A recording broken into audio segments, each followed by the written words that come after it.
الحمدللہ رب العالمین والصلاة والسلام علی رسولہ الکریم اما بعد۔ پیار دوستو، رمضان المبارک کے آخری دن ہیں اور پھر شوال کا چاند نظر آنے والا ہے، اور جو چاند رات ہوتی ہے یعنی عید کی رات، اس کے بعد چونکہ دوسرا دن عید ہے تو اس لیے اس کو عید کی رات کہا جاتا ہے۔ تو اس رات کے حوالے سے بھی احادیث مبارکہ میں کچھ فضائل آئے ہیں، اگرچہ ان احادیث کے حوالے سے محدثین کو کلام ہے، علماء کے دو طبقے ہو چکے ہیں اس میں۔ ایک طبقہ وہ ہے علماء کا جو ان احادیث کو سامنے رکھتے ہوئے یہ کہتا ہے کہ بھئی یہ رات عبادت کی رات ہے، جن میں ایک حدیث سنن ابن ماجہ کے اندر ہے کہ اللہ کے نبی صلی اللہ علیہ وسلم نے فرمایا کہ جو عیدین کی رات کو زندہ رکھتا ہے، یعنی عید الاضحیٰ عید الفطر کی رات کو عبادت کرتا ہے، تو اللہ تعالیٰ قیامت کے دن اس کے دل کو مرنے نہیں دے گا، جس دن میں لوگوں کے دل مردہ ہو جائیں گے۔ مردہ ہو جانے کا مطلب یہ ہے کہ وہ سامنے جہنم کو دیکھیں گے، قیامت کے ہولناکی کو دیکھیں گے تو ان کے دل پریشان ہو جائیں گے، ان کے دلوں کے اوپر ایک خوف طاری ہوگا۔ اور جو ان راتوں کو زندہ کرنے والا ہے یعنی عبادت کرنے والا ہے، تو اس کے دل کو قیامت کے دن اللہ تعالیٰ اطمینان عطا فرمائیں گے، وہ بے خوف ہوں گے۔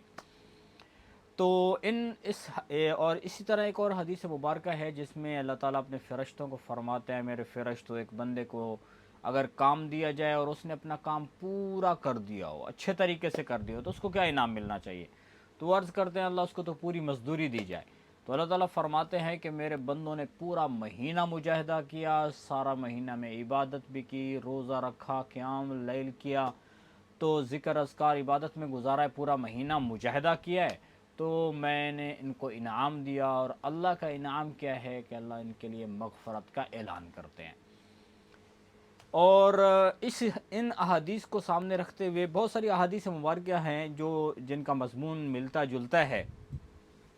تو اگرچہ ان احادیث مبارکہ کے بارے میں علماء نے یہ فرمایا ہے کہ یہ ضعیف روایات ہیں، لیکن چونکہ کثرت سے ہیں تو اس لیے ایک بہت بڑا علماء کا طبقہ ہے جو کہتا ہے کہ اس رات کو غفلت میں نہیں گزارنا چاہیے، عبادت میں گزارنا چاہیے۔ اور بہرحال غفلت تو کسی بھی صورت میں اس رات میں درست نہیں ہے، اور وہ تو کسی بھی حال میں درست نہیں ہے۔ اور ایک چیز کا بھی خیال کرنا چاہیے کہ جب رمضان المبارک ختم ہوا ہے، انما الاعمال بالخواتیم، اعمال کا دار و مدار خاتمے پر ہے، تو اب جو ہی رمضان مبارک ختم ہوا، لوگوں نے اتنا مجاہدہ کیا، تو اب کہیں کسی ایسے لغو کام میں پڑھ کر شیطان جو قید تھا وہ فوراً چھوٹتا ہے، اس کو وہ رہا ہوتا ہے، جیل سے قید سے باہر نکلتا ہے، تو وہ فوراً لوگوں کے اوپر حملہ آور ہو جاتا ہے، اور وہ کہتا ہے کہ لوگوں نے بڑا مجاہدہ کر لیا اور تم لوگوں کی وجہ سے میں قید میں رہا ہوں۔ تو وہ ایمان والوں کو فوراً وہاں سے بھٹکانے کی کوشش کرے گا، ان کی عبادات کو خراب کرنے کی کوشش کرے گا، کس طرح سے یہ لوگ ایسی غفلت میں پڑ جائیں کہ پچھلے مہینے پورے کا مجاہدہ جو انہوں نے کیا اور ان کا دل میں جو نورانیت آئی ہے وہ سب سیاہی میں بدل جائے، اور ان کے دل پھر سے کالے ہو جائیں اور ویسے ہی برے اعمال کی طرف راغب ہو جائیں اور یہ غفلت کا شکار ہو جائیں۔ تو بہرحال اس لیے اس رات کو کسی طرح سے بھی اور کسی بھی رات کو غفلت میں گزارنا تو بہرحال درست نہیں ہے، لیکن اس رات میں خاص طور پر یعنی کم از کم جو عبادت کا درجہ ہے کہ رات کی عشاء کی نماز ہے اس کو یعنی جماعت کے ساتھ پڑھنا، صبح کی نماز کو جماعت کے ساتھ پڑھنا، اور رات کو بہرحال یعنی جتنا ہو سکتا ہے اللہ کی عبادت کی جائے، لیکن ایسے کاموں میں گزارنا کہ جیسے اب رمضان المبارک ختم ہوا تو اب گانا بجانا شروع کر دے بندہ، یا اس طرح ناچنا شروع کر دے، یا ایسے کام کہ جو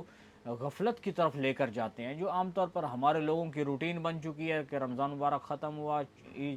چاند رات آئی تو پھر جو ہے نا وہ بے پردگی شروع ہو گئی، اور آپس میں ایک دوسرے سے مل جل کے غیر محرم آپس میں مل جل کے بیٹھ کے گپیں لگانا شروع کر دیں، تو بہرحال یہ بہت بڑا یعنی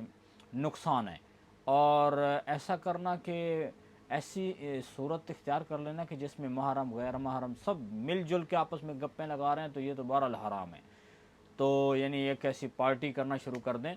تو اس قسم کے کاموں سے بہرحال اس رات میں پرہیز کرنا چاہیے، اور صرف بازار میں گزار دینا کہ جا کر شاپنگ کرنا شروع کر دیں، جی صبح کے وقت میں یہ ہے، اور رات کو دیر تک جاگتے رہیں یہاں تک کہ صبح کی نماز بھی نہ ہو پائے، تو یہ اور زیادہ یعنی انسان کے لیے نقصان کا باعث ہے۔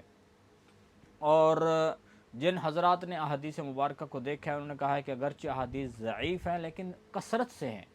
تو اس لیے کم از کم یہ حسن درجے کو پہنچ جاتی ہیں، تو انہوں نے کہا کہ بھئی رات کو عبادت کرنی چاہیے۔